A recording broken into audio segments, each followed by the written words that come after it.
कभी कभी समय नहीं होता रिश्तों को सुधारने के लिए। अब ये लगता है कि बस तत्काल कुछ हो जाए। जरा सोचना, रिश्ता, संबंध, प्यार अगर हद से ज्यादा खराब हो जाए और तत्काल ठीक करना हो तो क्या करें? कान के पीछे हाथ लगा करके आपको ये शब्द बोलना है। आपको पता है, सॉरी बोलने के लिए कान में हाथ लगाते हैं। आपको पता है, नमाज पढ़ने के लिए कान में हाथ लगाते हैं। आपको मालूम है, गुरुमंत्र कान में दिया जाता है।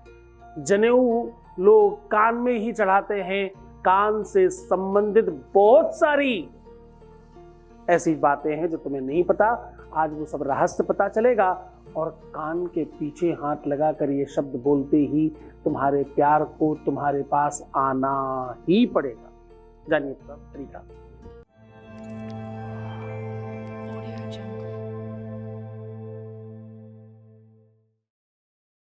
आपने आज तक ऐसा कभी सोचा कि जरा सॉरी कान पकड़ के ही क्यों बोलना चाहिए? आपने कभी ऐसा सोचा उठक बैठक कान पकड़ करके ही क्यों लगाई जाती है? आपने कभी ऐसा सोचा कि ब्राह्मण लोग अपना जनेऊ कान पर क्यों चढ़ाते हैं लघु संज्ञा दीर्घ संज्ञा जाने के पहले? आपने कभी ऐसा सोचा कि आपका कान इतना सेंसिटिव क्यों है कि अगर कोई स्पर्श कर ले तो आपके पूरे के पूरे शरीर में एक अलग एनर्जी का प्रादुर्भाव होने लगता है?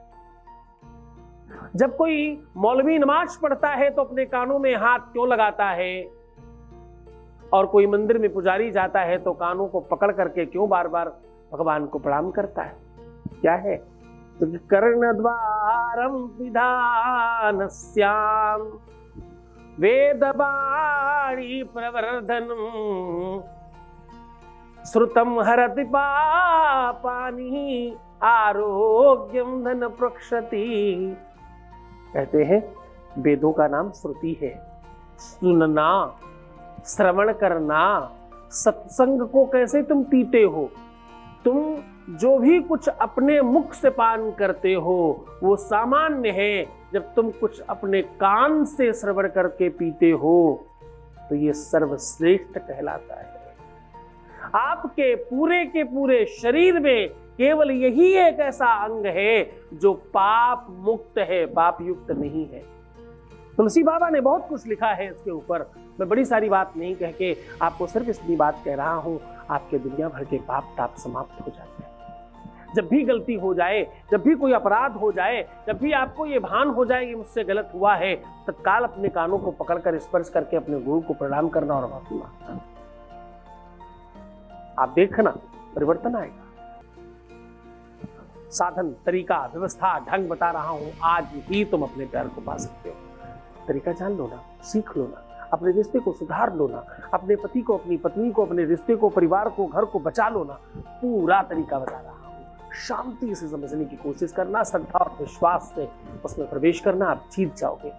आपको सीधा उपाय बताएं, उसके पहले आपके बीच का एक अनुभव आपको सुना रहे हैं। आपके बीच का अनुभव के साथ साझा कर रहे हैं। Voice message please. प्रणाम गुरुजी, बहुत बहुत धन्यवाद। मैं जिस हालत में आपके पास आई थी, मेरी तो जिंदगी ही रुक गई थी। तो आपके पास आने के बाद आपने जो जो मेरे को करने को बोला है गुरुजी, उससे मेरी नेगेटिविटी, डर, भ्रम, हैंस सब कुछ ठीक हो चुका है। ठीक है, और मेरी दिनचर्या और रात को सोना वो भी सारा कुछ ठीक हो रहा है। गुरुजी, इन सारी चीज़ों के लिए तो मैंने आपसे कुछ मांगा ही नहीं था। जिस चीज़ के लिए मैं आपके पास आई वो तो मेरे को पूरा विश्वास हो चुका है कि वो भी ठीक हो ही जाएगी। इन सारी चीज़ों की भी मेरे को जरूरत थी, ये तो मेरे को पता भी नहीं था। और आपकी कृपा से ये सारी चीज़ें मेरी ठीक हो चुकी है। हमने ज़िंदगी जीना स्टार्ट कर दिया है और मेरे चेहरे पे हंसी वापस आ गई है। इन सारी चीज़ों के लिए आपका मेरे तहे दिल से कोटि कोटि प्रणाम है आपको और धन्यवाद है। बहुत बहुत धन्यवाद, बहुत शुक्रिया। हमने वो इलाज कर लिया है अब जिस वजह से सब खराब हो रहा था। अब वो इलाज बाकी है तो तुम चाहते हो। बहुत धन्यवाद जुड़ने के लिए। अब मैं कह रहा हूं कि अपने कान पकड़ करके ये शब्द बोल दीजिएगा। आपका अपना काम, आपका अपना व्यवस्था मजबूत हो जाएगी। आपका प्यार आपको मिलेगा, आपका रिश्ता ठीक हो जाएगा, आपका संबंध मजबूत हो जाएगा। आपके रिलेशन में जो तुम चाहोगे वही होगा। तुम्हारे प्यार को तुम्हारे पास वापस आना ही पड़ेगा, संदेह नहीं कर सकते इस बात में। उपाय बता रहा हूं। आपको करना क्या है, आपको अपनी मिडिल फिंगर और रिंग फिंगर दोनों कान के पीछे लगा लेना है। अब आपको इंडेक्स फिंगर जिसे तर्जनी कहते हैं, और छोटी वाली उंगली आसमान में उठा के रखनी है। अब ऐसे ही बिल्कुल जैसे मैंने किया है ऐसे ही करके चुपचाप बैठ जाइए। पहले तो जब तक आपका मन शांत नहीं हो जाता तब तक आप ओम नमः शिवाय, ओम नमः शिवाय, ओम नमः शिवाय बोलते रहिए। जब आपका मन थोड़ा शांत लगे और आपको जहां पर आपने हाथ रखा वहां थोड़ा सा रिलैक्स लगे, क्योंकि जब आप रखोगे वहां तक थोड़ा पेन लगेगा आपको, जब रिलैक्स लगे और अच्छा लगने लगे तब जो मैं शब्द कह रहा हूं ये आपको शब्द बोलना है। लेकिन इस शब्द के पहले 7 बार अपने पार्टनर का नाम लेकर के आपको पुकारना है, बोलना है, अपनी बात कहनी है, उसके बाद ये शब्द बोलना है। अब मैं वो शब्द बता रहा हूं। ओम क्राम प्रीम हुम सह, ये शब्द बोलना है। ये शब्द बोल करके आप तत्काल जैसे ही ये शब्द कंप्लीट होते हैं अपने हाथ वहां से हटाइए, सामने खूब अच्छी तरीके से रगड़िए। ऐसा सोचिए, ऐसा मानिए कि बहुत कुछ हाथ में लगा है और उसे आपको झाड़ना है। रगड़ कर ऐसे रगड़ करके झाड़िए और फट स्वाहा, फट स्वाहा, फट स्वाहा 3 बार बोलिए। ऐसा करके आप आराम से थोड़ी देर शांति से भगवान के मंदिर में बैठिएगा।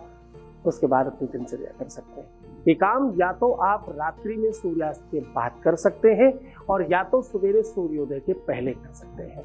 दोनों में से जब भी चाहे, जैसे चाहे वैसे करें, बस पूरी मन से, पूरी श्रद्धा और पूरे विश्वास के साथ करना। जीत सकते हो तुम, जीतना तुम्हारे अपने हाथ में है। एक तरफ तुम्हारी जीत है और दूसरी तरफ तुम्हारी निराशा, हताशा, परेशानी और पता नहीं क्या क्या सोच। तो या तो तुम नेगेटिव सोचकर बैक हो जाओ या तो पॉजिटिव सोचकर आगे बढ़ो, ठीक हो जाओ। तो मुस्कुराओ, सुंदर बनो। हर आधे घंटे में प्रणाम करके पानी पीना, अपना बहुत ख्याल रखना और खूब बढ़िया रहने की कोशिश करना। बस तुम खुद को मजबूत करो, मूल्यवान करो, स्पेशल करो, बाकी सब ठीक हो जाएगा। ओम नमः शिवाय।